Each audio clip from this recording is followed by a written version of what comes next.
All right guys, welcome back to another fishing video here on Andrew Upshaw Fishing. You know, I took a couple of weeks off. I needed a break. I had a lot of stuff going on. I was shooting some TV shows. I got sick and I just needed a few days to kind of recalibrate. But today's video, I might as well just start out with a bang, guys. Like this video right here, I've been wanting to do it for quite some time. And it's about LiveScope. And it's not a video about how to set it up or how to use it. Is literally a video about why it's important for this industry. I've had a lot of guys actually come up to me as of late talking about some negative experience with LiveScope, why they don't like it. I've seen videos, I've seen Facebook posts, and quite frankly, guys, I hope this addresses that topic and kind of puts things in perspective, maybe give you a new light on what is important about LiveScope. And I know you've got a buddy out there that uses LiveScope, wants to use it, or doesn't like it. Maybe you should share this video with them because it's definitely gonna be one of those that they're gonna wanna watch as well. If you haven't subscribed to my channel yet, I know there's a bunch of you that are watching that aren't subscribed. Go ahead and hit that sub button, guys. Come on now. Quit hesitating. It's a little red square in the bottom right-hand corner. Hit that sub button, hit the notification bell. I greatly would appreciate it. My opinion on LiveScope and what it's done for this industry right after this.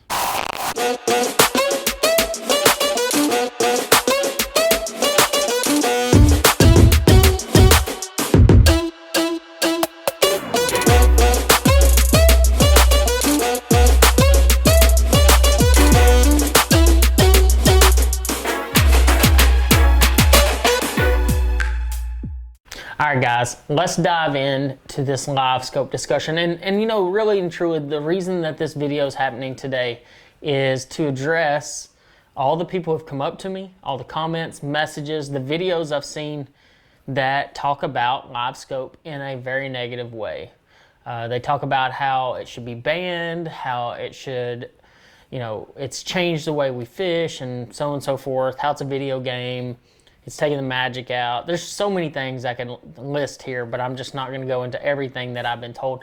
The one thing, though, that has stuck out to me is I've had anglers come up to me and say they can't go out there and compete now because they don't have a LiveScope in their boat and they can't afford it. So they're like, why should I even go fish this tournament? Because I don't have a LiveScope, I'm not going to win. So what I'm going to address today is LiveScope in general and how it's not as big a deal as it's being made into be. So I've used LiveScope now for almost 3 years. I've had it for a long time. I had Panoptics before there, the original Panoptics. So I've had this for the total of probably 4+ years, 5 years. I mean, I've had it for a long time. And guys, I hate to be the bearer of bad news and to burst your bubble, but it's not a tool that you're going to use every time you're on the water. I have adapted it to use it a lot, and in certain situations I use it more than others. But guys, it is a tool that I use on my boat. In my opinion, it's no different than having, you know, the side imaging capabilities, down scan or down view. It's no different than having any of these other things that we have. You know, mapping. I mean, look at the advancements in mapping. I can look at a lake map these days on my Garmin's and say, oh, well, there's a point, and this is the steep side of that point, and this turn is this way and that way. I mean, guys, when I look at a lake map, I can tell you exactly where I feel like the fish are going to be before I even make a cast. And I mean, you look back 30 years ago, 20 years ago even, and we didn't really have that capability. So to see where this industry has evolved to is actually pretty cool. The first thing I want to address today is a few of the people who've come up to me and said that they can't win if they don't have it on their boat and they can't afford it. So my dad was a head football coach for about 30 years. And I played football for him. I actually played basically every sport in school that I could get my hands on. It didn't matter if it was baseball, basketball, it was a pole vaulter. I literally just loved competing. I think that's kind of what draws us together as an industry is we love to compete in bass fishing tournaments. So I feel like most of you can relate to me on that level. Well, the one thing that my dad always told me was, Andrew, you're not the biggest, you're not the fastest, and you're not the strongest. But the one thing you're going to do is you're going to outwork people. If you want to win, you're going to have to outwork everybody that you come in contact with. And basically, I've carried that into fishing day in and day out. And the number one thing that he always says is don't make excuses for when you lose. You just got to own it that you didn't work, either A, work hard enough, or B, you just got outsmarted. You didn't use your brain. So I've always believed that the more you prepare, the better you prepare, the more you practice, the more time you spend on the water, the better off you're going to be. And I did that in football. I'd watch so much film. I would try to understand exactly what my opponent was going to do. I would practice day in and day out. I'd work my tail off, and I put everything I had into that. And I wasn't the best athlete. I wasn't the fastest. I wasn't the strongest, but I did my best, and I worked very, very hard at it. So when you come to fishing, I feel like LiveScope has become this crutch for a lot of people and giving them an avenue of an excuse as to why they're not winning tournaments. And quite frankly, guys, that might not be why you're actually losing an event. And maybe it's because you're not preparing properly. LiveScope is not this huge, magical tool that's going to help you catch 1 million fish every single day of every single event. If that were the case, I would be winning every tournament. Scott Martin would be winning every tournament. Jacob Wheeler would be winning every tournament. And it's not that simple, guys. I mean, I've had this technology for quite some time.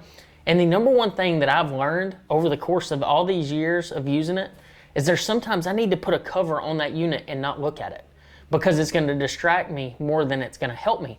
And that is the truest statement that I can say. And a lot of times I'm getting guys that come up to me and say, well, I can't stand that LiveScope, and they've never even used it. So I implore you, if you do have the capability to use the unit, you should go out there and use it, and you'll see exactly what I'm talking about. You're going to see fish and not be able to catch fish, and that happens far more often than you can ever imagine. Is it a situational tool that absolutely will help you catch more fish? Absolutely. It's been proven time and time again. Look at guys like Patrick Walters. Dustin Connell just won the Red Crest doing it. But, I also look at it from the aspect of 5-fish tournaments to multiple fish tournaments. The multiple fish tournaments that I'm speaking of is like MLF format, where you catch as many fish over 2 pounds as you can. I think LiveScope is more viable in that tournament trail than it is in our tournament trails like, Bassmaster or even the MLF Big 5 stuff or the National Professional League. Yeah, I think their first event was won using LiveScope, but it was also in the same place that Dustin Connell won Red Crest using, LiveScope over brush piles and stuff. So, like I said, it's a very situational tool. I would say I probably use it more for finding cover, like whether it's brush piles, rocks, lay down, stuff like that, than I do for actually catching bass. I really didn't even want to talk about all this, but I felt like all this needed to be addressed. So more so than anything, guys, I hope if you take anything out of what I just said, is to stop making excuses for why you don't catch them because of LiveScope. It is a tool that we use to better ourselves on the water, to be more informed on the water. To me, it is absolutely no different than side view, down view, cross view, every other view that you could ever imagine. It's no different. It's a tool. I actually applaud. I mean, I absolutely will say, without a doubt, there's like 4 guys that are so fantastic at LiveScope or forward-facing sonar or whatever brand they use. Dustin Connell's one of them.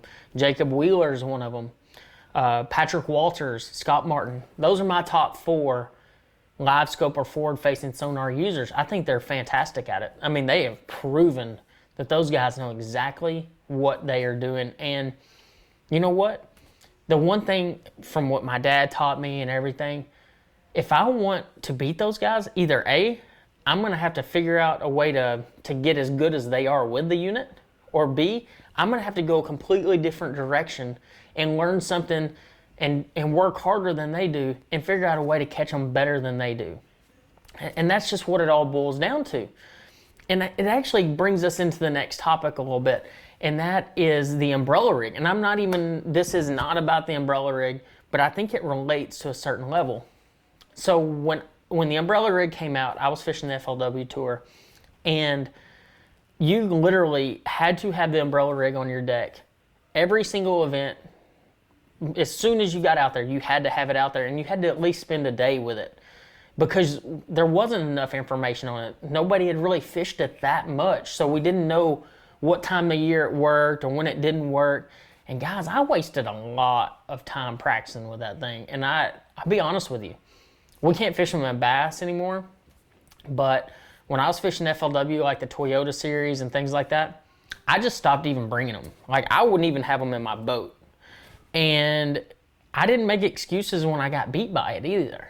What I did is I just went out there and tried to figure out ways to catch them without it. And I'm very confident in myself that if I go out there and I do exactly what I've learned to do, whether it's throw small swim baits, throw a spoon, you know, do all these little bitty tricks that I've learned over the years, that if I don't catch them, it's on me. I chose not to use the umbrella rig because I just don't like it. I personally just have a disdain. Like, I don't want to fish it. And if there's anglers out there that don't like LiveScope, you don't have to use it. But don't use it as a crutch, as in, well, I'm not winning because of this. No, you're not winning because you're not adapting. You're not saying, okay, this is what everybody else is doing. If I want to go do something different, then I'm going to have to learn to be better at doing something different, or be the best at doing something different. So maybe that's a different avenue we should take. So to address something else. So I saw a video the other day, and I'll actually call it out. It's Randy Blockett's video. And I have nothing against Randy Blockett. I mean, he's a nice guy. He's always treated me with respect. He was talking about video games, and we're trying to get kids out of the house playing video games and taking them to the water. We don't want them playing video games there. Well, quite frankly, Randy, I'm going to have to say that you might be a little wrong there. We want to relate to children. We want to get on their level and get them outdoors. Well, sometimes you got to meet them halfway. You can't just expect them to come out and say, hey, I'm on your side in this deal, and like, it's my way or the highway. You know what? If they want to go out there and use LiveScope, let them. It gets them outdoors. Because the thing is, if they go out there and use a LiveScope and they catch the fire out of them, they're going to want to go back and do it again and again and again. So why hinder that? You know, video games, I play video games. And maybe that's the way I relate to it. I love playing video games. I mean, I stream, for God's sakes. Like, I mean, that's something I enjoy to do. So I think relating to kids on that level, like if they want to go use a LiveScope, let them. I mean, this industry is ever evolving. And if we meet kids halfway and show them the way of the outdoors, more time out there on the water, they're going to use LiveScope. Well, then all of a sudden they're just want to go fishing, and they want to go throw a worm, they want to throw a jerkbait, a crankbait, whatever it may be, and all of a sudden they're hooked, and they're hooked for life, because fishing is one of those sports that hooks you for life. There's no doubt about it. So as much as I want to agree on Randy's stance in that, I mean, I truly think that there's no problem if a kid wants to go out there and go fishing, let them. Who cares? Like, it really doesn't matter. Them watching a fish eat their bait on a screen is actually pretty magical for them. I know the first time I caught one off LiveScope, it was probably the most magical moment that I'd had on the water in quite some time, because I was like, oh my gosh, that is like the coolest thing that I have ever seen. So maybe we just got to reset our mind on some things. You know, I grew up using a flasher. I grew up with no electronics on my boat and having to learn and read like paper lake maps. And now that we have what we have today, it's like kind of baffling. It's like, oh my gosh, like, what do I do with all this information? But the thing is if you don't keep up with the information train, if you're not always constantly learning and pushing yourself to learn, then you're going to get left behind. And that is an absolute fact, guys. You know, when I started, we had Bassmaster Magazine. And that was like kind of it. You had some Bill Dance shows, you had some Roland Martin shows, Hank Parker. But honestly, you had Bassmaster Magazine, and you would look through results. Like, the internet was not good. I mean, we had MS-DOS and stuff. We had dial-up. I mean, it wasn't good. Kids these days have the best information at their fingertips. Look at YouTube, for instance. Like my channel, Blockett's channel, Todd Castledine, Bradley Hallman, Scott Martin. I mean, that's just naming a couple. Brian Latimer. I mean, good Lord, guys. You have information at your fingertips to learn anything and everything you want to. You can literally learn anything and everything about bass fishing without even actually going out there and practicing. So that's right there should just tell you how much this industry has evolved. One other point I want to make, though, is the importance of LiveScope in this industry. And not just LiveScope, but depth finder companies. So if you look at Humminbird, Lowrance, Garmin, I mean, you can look at some of their sub companies like Minn Kota, PowerPole. These are huge, huge money companies in this industry that help grow this industry. So, you know, organizations like the Alabama Bass Trail, Bass Champs, these are all smaller organizations. They get funded by these companies.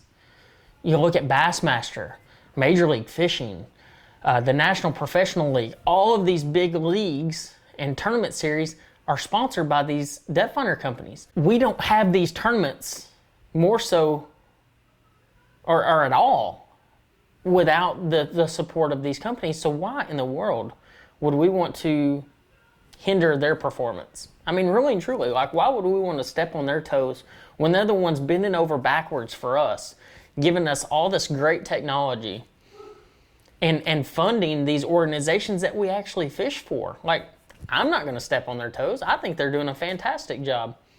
Will there be eventually a limit about maybe how many units you have on your boat or something like that? Maybe, but I mean, I guess I'm looking at it as to why. You know, the one topic I wanted to really touch on too is the affordability of LiveScope. I know it's not the most affordable unit out there, and I know that it's hard to even find a used one for that matter, you know, to find one that you can affordably put on your boat. But this is where it gets really interesting.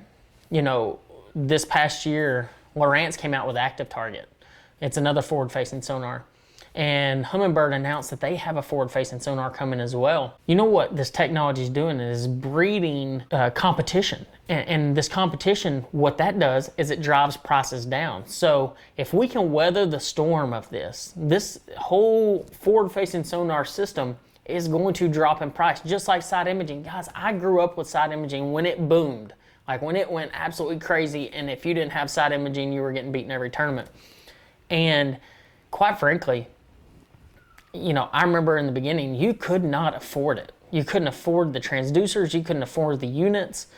And it was one of those things where it was like, man, like, what am I doing? Like, I can't afford this. And over the years, it constantly dropped in price. And now it's like super affordable. You can get side imaging basically on any unit that you want. And you know, there was a lot of outcry even then about how that should be illegal. And I didn't, you know, just like that there's really great fishermen that are fantastic with forward-facing sonar, there's just as many good guys with side imaging or even 360 imaging for that matter. Do you know that there's been more money made, truly, there's been more money made with the 360 imaging than there ever has been with LiveScope? Did you know that? I know one angler in particular that has won more money with 360 than just about anybody that I know that has won anything with LiveScope. That's Brian Thrift. Brian Thrift is the very best when it comes to 360, and nobody even comes close to the guy. He is phenomenal at his 360, and it kind of flies under the radar a little bit. You know, people don't talk about that, but that guy is fantastic with that unit. Another one, Buddy Gross, with his side imaging. I'll give you a funny little story real quick. So I was at Guntersville a few years ago, fishing an FLW tour event. It was super cold and it was tough. And I was catching them throwing a lipless crankbait around grass. I mean, surprise, surprise. That's what I like to do. And that's how I was catching them. Buddy comes up to me in the pre-tournament meeting. And I've known Buddy for quite some time. He's a great dude. And if you've ever fished against him in practice especially, you see him idling all the time. The guy spends his time behind those units and trusts his knowledge behind those units. Well, Buddy comes up to me and he's like, hey man, I found this really cool school fish in the eelgrass. And I'm like, oh man, that's cool. Like, man, congratulations, because I hadn't found crap in the eelgrass. I said, how'd you find them? He said, I found them on side imaging. And I'm like, what? What do you mean you found them on side imaging? He's like, yeah, I found them on side imaging. And I'm like, okay. And he had a picture. He said, look at this. And I see like these 6 or 8 dots over there in the eelgrass, but they were so hard to see because it was like 70 foot away. And I'm like really looking so hard at this, and I can't even make it out. And I'm like, how in the heck did you find this? He's like, oh, I just was graphing around and found it. I said, you know they're bass? He said, yeah, I caught them every cast there for like 5 or 10 minutes. I was absolutely floored. And at that moment, I realized that I wasn't any good with side imaging. Not at all. I thought it was. I thought I was really good with it. But it was moments like that that I was like, yep, I'm not the best at this. No questions asked. I got to work harder because I'm not going to make an excuse because that guy went and spent his time out there. He worked his butt off to be the best with side imaging. And I was over here saying, well, I thought I was good, but I'm not that good. I don't spend enough time behind that thing. So what did I do? I started spending more time behind it. And, and that's one thing that we've done as an industry. Every time something new comes out, we're like always in shock, whether it was the umbrella rig. I remember even when the chatterbait came out and everybody was up in arms that it was the best fish catching machine out there. And it was at the time. Crap, the fish had never even seen it. So you caught the fire out of them on it. But as time's progressed, we've learned that it's much more situational than what it seemed at that moment. And so was the Alabama rig. Side imaging, it plays in certain situations.